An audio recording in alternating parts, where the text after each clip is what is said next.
So people who give the advice assume it's motivating for the receiver. However, it's actually not motivating to receive advice. However, it is quite motivating to give it. So people seem to enjoy giving advice, which is quite interesting.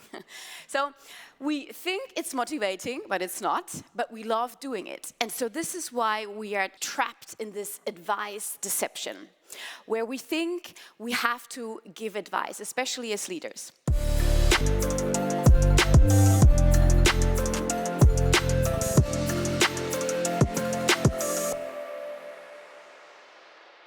Hello and welcome everyone. The first thing I always try to do these days is see if I stay stable. One of the recent keynotes I did in Italy, the floor was moving and I thought, oh my gosh, this is an earthquake. It was actually just my high heel breaking, but I managed 10 minutes through the speech to just stand on one leg. So I'm trying to find my place first and talking to you about motivation. So when we think about motivation, we probably don't think about micromanagement. My speech is exactly about that. So motivate, don't micromanage. So I want to look into micromanagement because if you look at recent polls, micromanagement is not something from the past. It's actually something very present today. So most people in these polls say, I have experienced a micromanager before.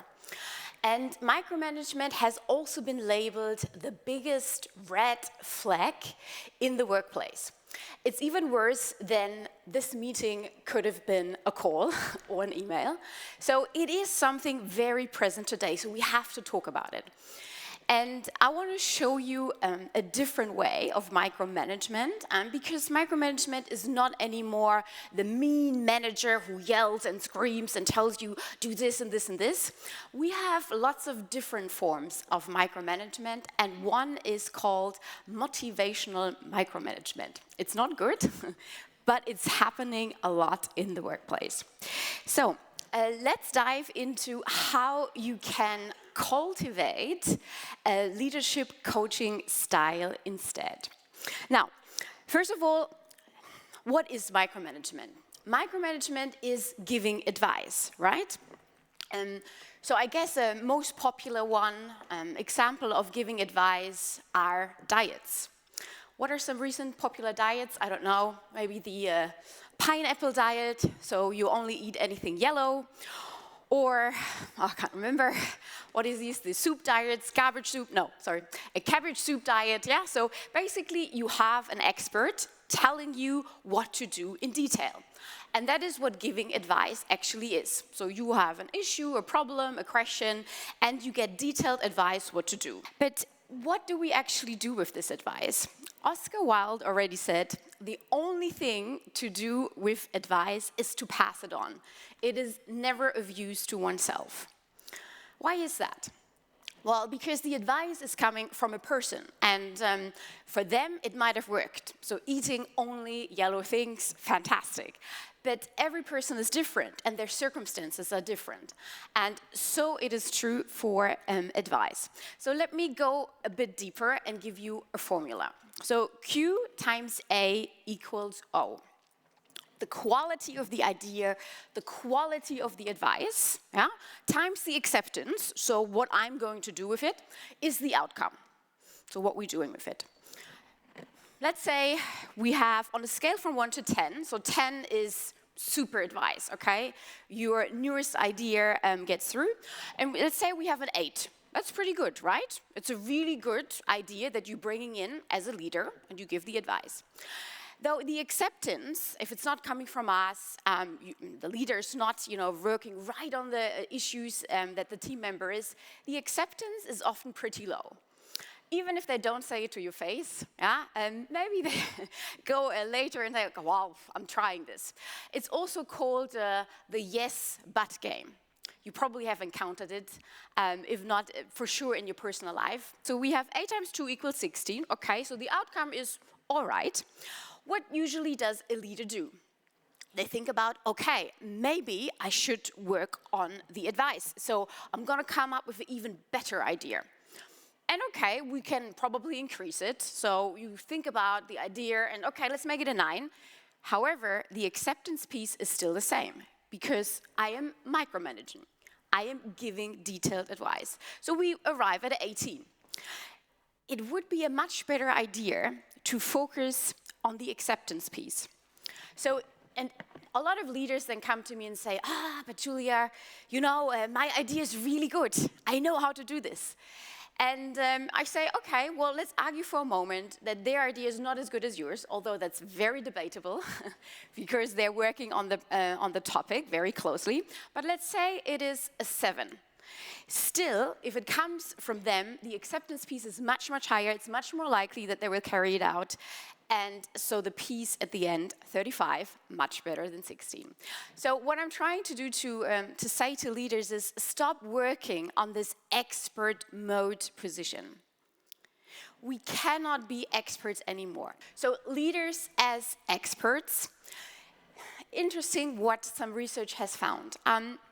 So this is some research coming from the USA, and they looked into, okay, what do people actually do with advice? What happens?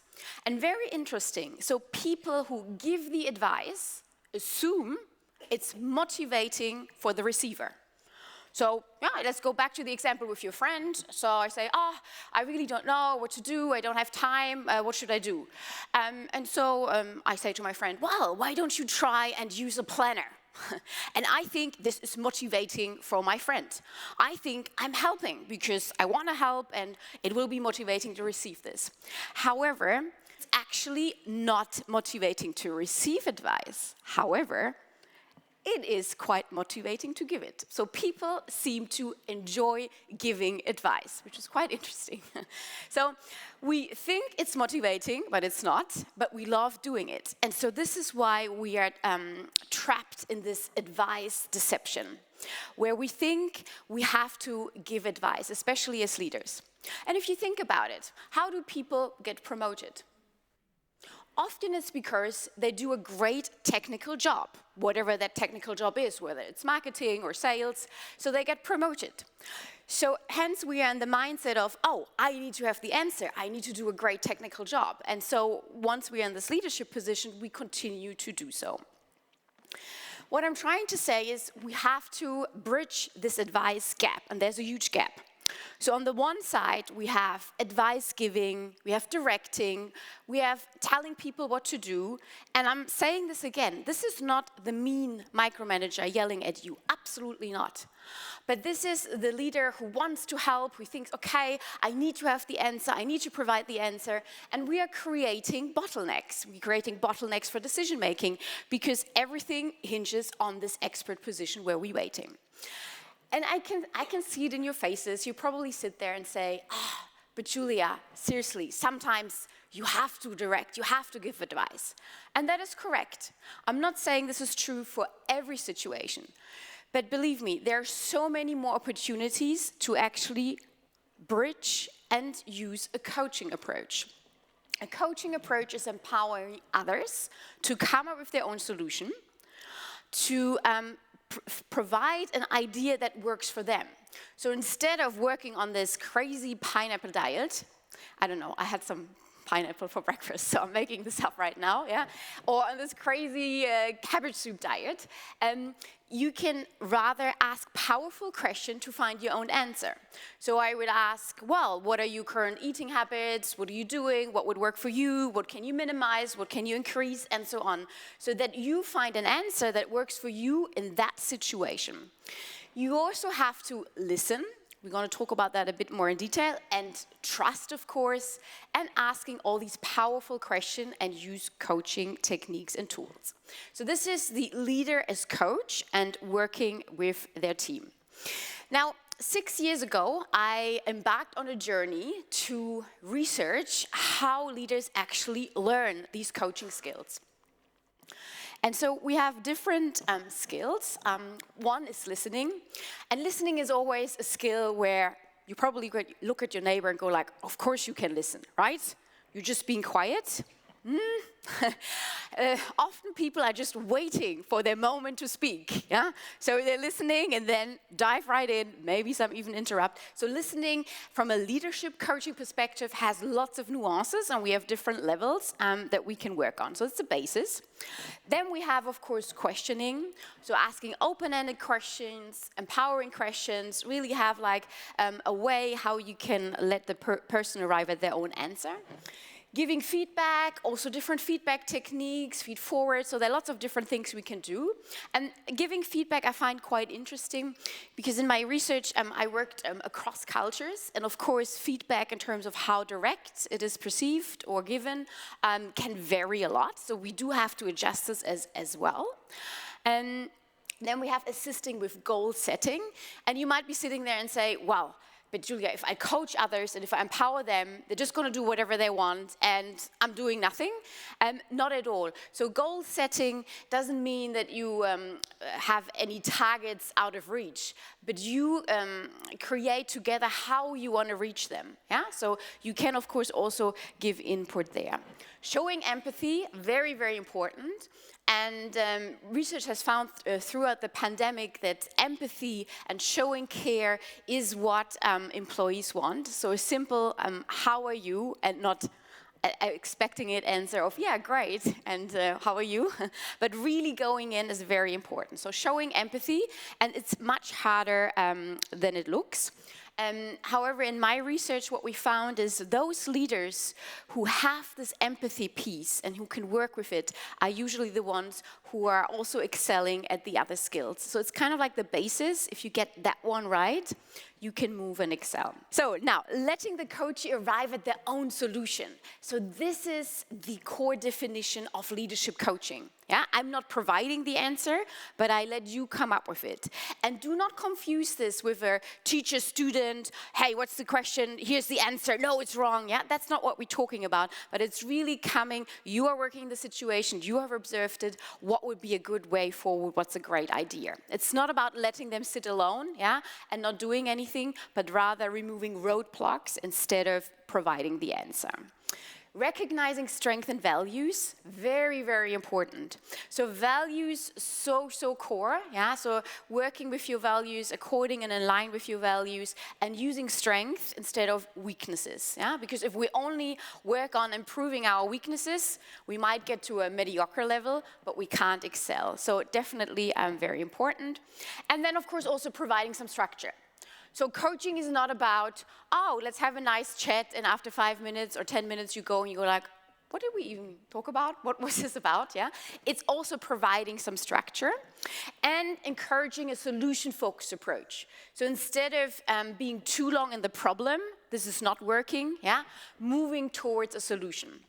It's not about, of course, we have to understand, yeah, the topic, but then working into solving it.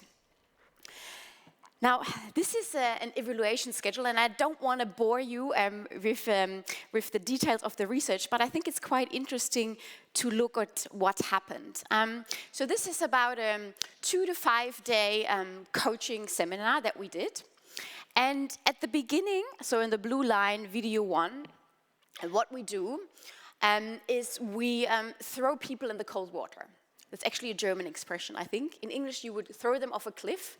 You would kill them. In German, you just make them wet and cold. It's okay. So we throw them in the cold water and say, okay, you have not had a coaching class before, but we want to film you. And I have to calm them down. No, it's not going to be put on my YouTube channel. It's just for you, yeah? But we record them and say, please, for 5 minutes, coach another person on time management. And do whatever you think a good coach would do. That's the instructions we give. And so people stand there and go like, okay, well, let's do it. So they film themselves on their phones. And then we review the video. So we say, well, what do you think what you just did? How was that? Was it good coaching? And people usually say, yeah, I think that was okay. We also let them watch 2 videos of peers and say, well, what do you think, what did they do? Was that coaching? And they say, yeah, this good coaching, some listening, it's all good. And then we let them go with us through this coaching class. So we work on all the skills I just showed you, lots of practice, lots of observation, and so on. At the end of the 2 to 5 days, we say, okay, let's film again and have a 5-minute coaching conversation with a different person, so we're not repeating the same situation. And then we do the same thing. However, we let them also re-review video 1. So we go back and say, hey, now that you learned what coaching is, watch the video again, what would you say? And most people say, oh, to be honest, what was happening there in the beginning was not coaching. And to be honest, even my peers, if I look at their videos now, probably what they did was not good coaching. And they review video 2 and we see progressions. We also get some coaching experts in to review it, so we have really the expert view as well at the side to see that progress can be made. Now, let me tell you some good news. Highlight number 1, and this is a nice picture, I think. This is where I'm based, in the south of France, so I thought I'd give you some highlight from the south. Coaching skills can be learned. I think this is good news. So most people, and these managers have, different variations of work experience. Some are in very high leadership positions, some are more starting out. But everybody was able to improve. And yes, it's easier for some than it is for others. Some are starting at a higher level, but we can learn coaching skills. However, most people had to learn it. So we cannot expect people, and this is the instructions I've seen a lot in organizations, where somebody from the top comes up with the idea and says, oh, I heard about this coaching approach, I think it's great. Tell our leaders to coach their teams a bit more. But if you give just that instruction, you end up with what I coined motivational micromanagement. Because managers think they are coaching, but they're caught in the advice trap. How does that look like? Motivational micromanagement means, in these first videos that we filmed, you see things like, oh, why don't you go and use a timer for your time management? Or, I have a great idea. Julia, just go and use this latest app. It's going to be working for you. Or, Julia, you just need to talk to Peter, because Peter is so good at time management. Just go and do this. So what these people, these leaders are doing across nation, across industries, is they're giving advice.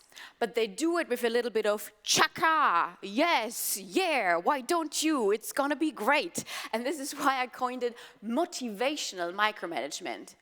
It has nothing to do with motivation though, because it is not very motivating to receive it.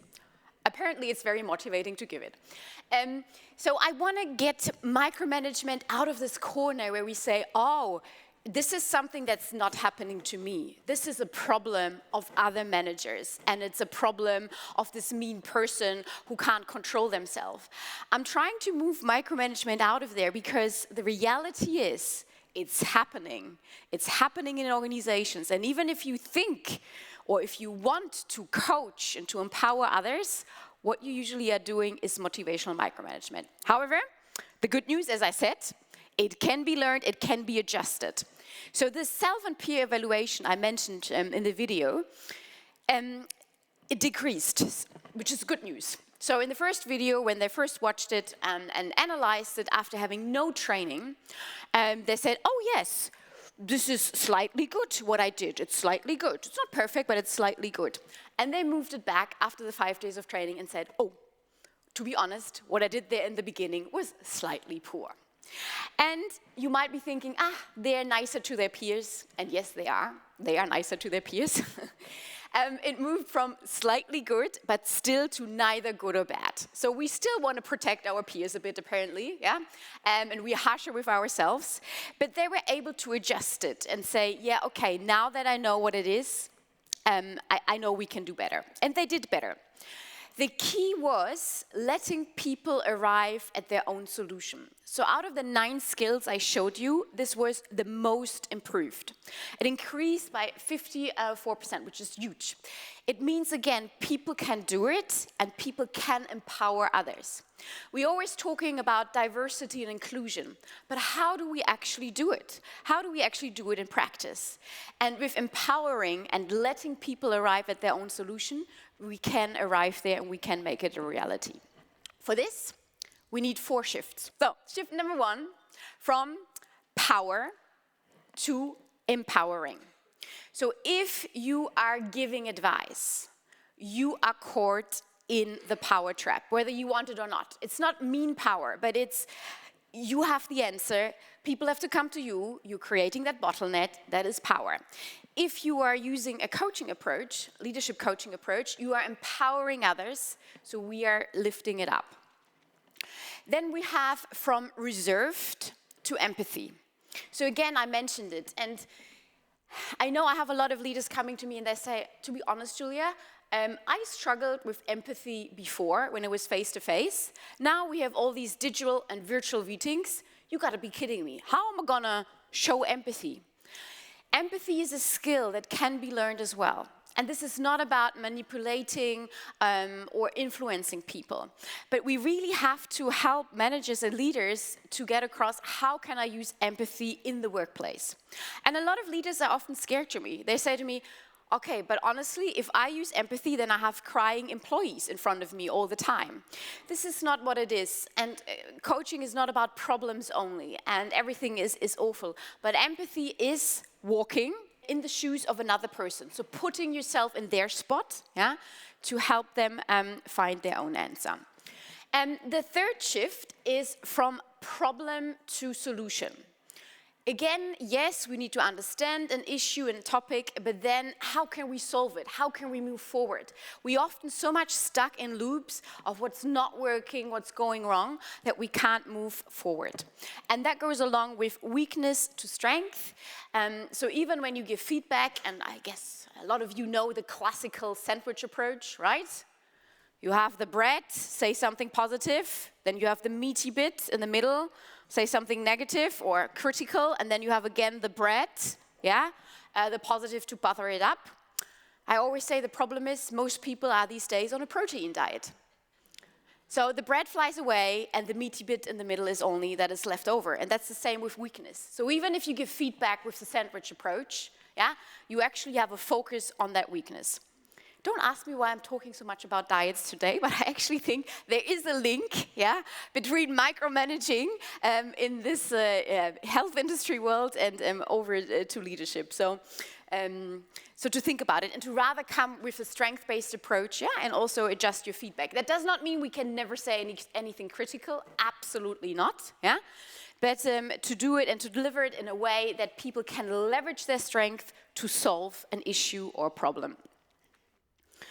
Now, practical implications so that you get a bit of an idea, because I often have leaders from different industries who say to me, yeah, Julia, okay, this sounds all very nice, but it won't work in my industry. My industry is different. My industry is very regulated. My industry, and so on. Let me share with you a few things. So I've done leadership training programs in different sectors, for example, insurance and financial industry, and I mentioned different cultures. So I had one project where we worked in Asia, in China, but also in India, and it was with an Italian company. And yes, you do have to adjust it, because especially feedback, yeah, for example, and how direct you are, is delivered differently. But the core skills, these 9 core skills, can be learned, can be adjusted, and worked across the different cultures. Then also often like from engineering or, well, I worked with German engineers, for example. Yeah, very a different way of looking at things. But again, it works. You have to, of course, first get this understanding of what coaching actually is. So I would always recommend start with this definition, and even if you want to create a coaching culture in your organization, make sure it's the same language and that you're not talking about motivational micromanagement, where actually you do want to empower people. So to get that right. And then the last example, and this was a very tricky one. So I worked with medical staff at a hospital in Australia, but also with surgeons in Sweden. And they were a tough crowd because, of course, they look at you and they say, honestly, if I'm in the operating theater, yes. And that is true. And that is true. So what I want to say is you have to distinguish for the right situation to coach. So let's say you lost your phone and you want to get to the railway station and you ask someone, well, can you please tell me how do I get to the railway station? And they say, imagine. Just imagine how to get, yeah, that's of course not going to work. So we have to differentiate. If it's an emergency situation, if the person really does not have any knowledge and you can't, and they can't get it, they can't organize it, of course, they're not. Or if you are in this operating table, of course you can't. But the surgeon, of course, also work with residents. And the residents have a very different picture about this. And there, it's not, again, motivating to receive advice and detailed instructions all the time. So you help people to learn and to grow by taking them on the journey and taking them on board. And so there are, of course, things that we have to adapt, absolutely. But you can do it and it can work. And the surgeons actually, they're swapped, and the residents that were working with them also noticed a big difference.